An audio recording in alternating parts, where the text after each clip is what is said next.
What's going on, everybody? So last month we started a monthly series where we just kind of talk about where the market is, if it's healthy, what's kind of going on. And that was brought up by Dobby in the Discord. So shout out to Dobby. And if you're interested in the Discord, there's a link in bio on YouTube or in the description on YouTube. And I think on the link tree as well in my profile, whatever you're viewing this on. For this month, I'm gonna gauge my show from last week to kind of some talking points. For those that don't know, I only vend about once every 4 to 6 months. I work weekends, so it's hard for me to take off to set up at shows, especially when they're Saturday and Sunday. And that's what this one just was. This was my first time setting up in Raleigh. I've done Burlington, Winston-Salem, and Raleigh now.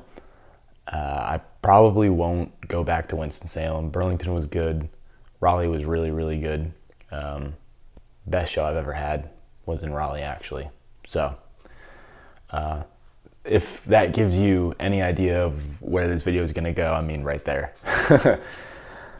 So, my first takeaway was cards under $10 sold very well. I had a nice little cheap binder. I mean, you can see this is the vintage section. There's cards missing. Here's just like a random modern one with some more cards missing. Like, they did pretty well. I know, like, most of them are only a $2 cards or a $1 card or something like that. But they sold really well. Got a lot of people at my table looking at my stuff, etc. Showcase cards did all right. And so usually for me, showcase cards are anything that's rare, slabs, and then your higher end singles. Showcase cards like under $50 did all right. There's like some promos and stuff that did okay, like the Tyranitar Pokemon Center promo that flew. So those cheap modern and vintage cards sold really well. I had a lot of people asking me for e-reader cards, and not just they were specific. They didn't want the high-end e-readers. It seems that everybody had those, or the buyers already had those, or whatever it was, and they said, "You're the only person with low-end e-readers." I was like, yeah, I bought a couple collections, and that's just kind of what was in there. So the e-readers seem to be very popular. I would also say that 151 singles sold very well. The Snorlax ETB promo, the UPC promos, I actually traded for one and then priced it and immediately sold it for asking probably like an hour later. Mewtwo UPC promo was easy, and then there was a couple other singles that people just needed for master sets and stuff. I think I had the Poliwhirl. I think I still have the Psyduck and the Zapdos. That's about it. So they moved very, very well. Lots and lots of people wanting to trade. People did not want to.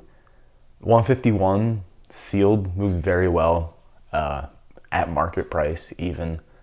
Really no issues with 151. Booster boxes had lots and lots of interest. Mega Evolutions had a lot of interest, but nobody wanted to pay market. I think I ended up selling them at a very small discount, but I have more of those coming in because of the second wave. So keep your eye on the website for those. Sealed overall moved around like 90 to 95%. People wanted a small discount or to trade on it. There was a lot of interest in like XY tag teams and some Sword and Shield stuff, but not a lot Sword and Shield stuff, singles wise at least. And people were just looking for flawless cards or steep discounts. That would be my guess, because people always wanted to look at the card. They'd see the card. I mean, it's near mint. There'd be like a little white, on the corner or something like that. I'd be like, yeah, I'll pass. Not even an offer or anything like that. They just go, yeah, I'm good. I'm gonna pass on that. So I just think people either wanted flawless to grade, which makes sense. The grading multiplier on those is astronomical. They're pretty much all low pop. So I get that, but obviously if there was a legitimate shot at this, most of those cards gemming at shows, they wouldn't be at the show, or they'd already be slabbed. So like, I don't understand that thought process, but hey, do you, Talking to other vendors, they didn't really have this experience, but for me, nobody really wanted super expensive cards. Anything over like 200 bucks didn't really move. Yeah, just expensive cards didn't move for me. Other vendors said they had no problem moving $500 plus cards. In my opinion, anything I had that was over like 200 bucks didn't really have any interest. And same thing with your higher end slabs. The only way they really moved was if you traded down. Miscellaneous stuff, like it sold slow. There was a lot of interest, but I think pricing was just a little high for most people. And when I say that, I'm talking like sleeves, figures, pins, playmats. Playmats did not sell at all. There was no interest in playmats, but there's a lot of interest in pins and sleeves. There was a lot of people doing that. Hey, I'm looking to fill my PSA submission. Again, refer back to what I've already said. Lots of people willing to trade or wanting partial trades to trade up. Nobody really wanted to trade down, but people did want to trade up. And they were very okay with 70% cash, 80% trade for the most part. Some people were, it just kind of goes by the person. Some people were not okay with that, but a vast majority of people just already have that understanding, like, yeah, that's chilling. I didn't bring a ton of Sword and Shield stuff, but at least loose packs wise and, ancillary products, your 3-pack blisters, your sleeve blisters and stuff like that. The Fusion Strike and Astral Radiance and Crown Zenith moved by far the best, no questions asked. I brought a very small amount of Evolving Skies. That sold. There was almost no interest in anything Chilling Reign. There was some interest in Brilliant Stars, but it didn't move at all. The lower end, Vivid Voltage and Darkness Blaze, no interest in those. I'm trying to think what else I had. I sold my 3-pack blisters of Fusion Strike and sleeve blisters, booster packs of Astral. That all went very well. Overall, I'd say the hobby's still going strong. There's a lot of singles on discount and vendors were willing to sell. I don't know, that could just be because I had a vendor tag on.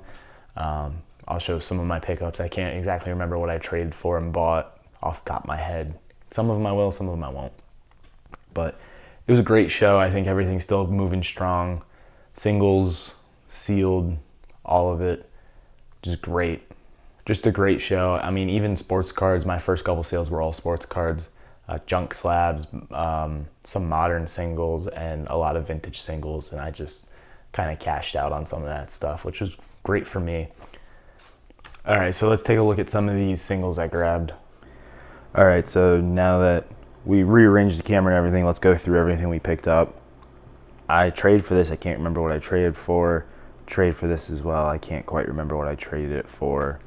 I think traded both of these, or maybe it was that and the Scraggy. I'm not 100% sure. I can't remember. For the Poliwhirl from 151.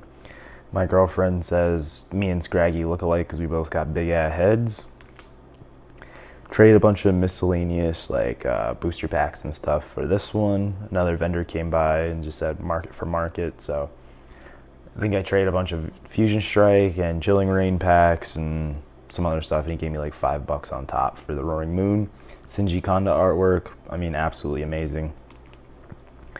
Traded these two bad boys and cash for, I believe, a Lost Abyss booster box.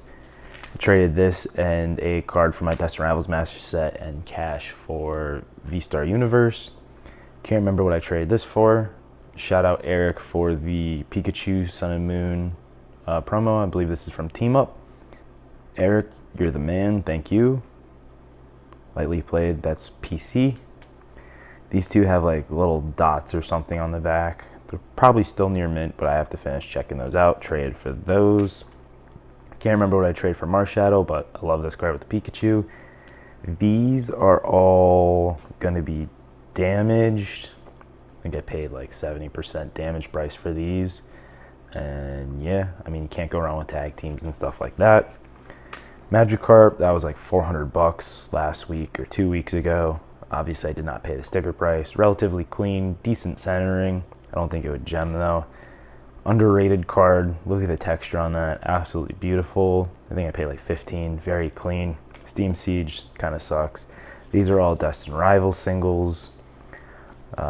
Just need these for the master set. Some of them I traded for, some of them I paid cash for.